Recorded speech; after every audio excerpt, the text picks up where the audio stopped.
Для меня Владимир Короткевич наш белорусский классик.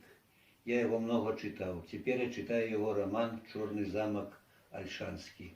Я почитаю урывок з гэтага романа. Вось так яно і было ў той вечар. Зазірнуў мімаходам у вочы каханню. Можа таму, якое ўсё жыццё чакаў, і сам сабе сказаў: не трэба, не смей, не псуй жыцця выдатнаму чалавеку, які варты лепшага. І сядзеў я на сваёй прызбе дервяне, шалёна курыў, глядзеў у ноч і думаў пра стажку, і пра тое, ці такое яно было каханне ў мінулым. Ці больш разлічанае, ці можа гэта ў нас яно больш разлічанае, а ў іх было куды болей мужнае і самаахвярнае. Здаецца, урэшце задрамаў.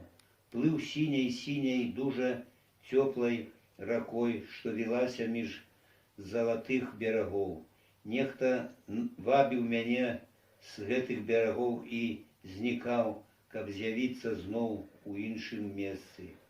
Я ведаў і не ведаў, хто гэта, бо яно не паказвала свайго аблічча. А потым паўсюль ужо была ярка-сіняя вада, а над галавой такое ж сіняе неба. І я ляжаў на спіне, адчуваючы неба вачыма, а ваду спінаю. І я быў цэнтрам сусвету. А пасля ў гэтым сусвеце з'явілася чыёсьці аблічча.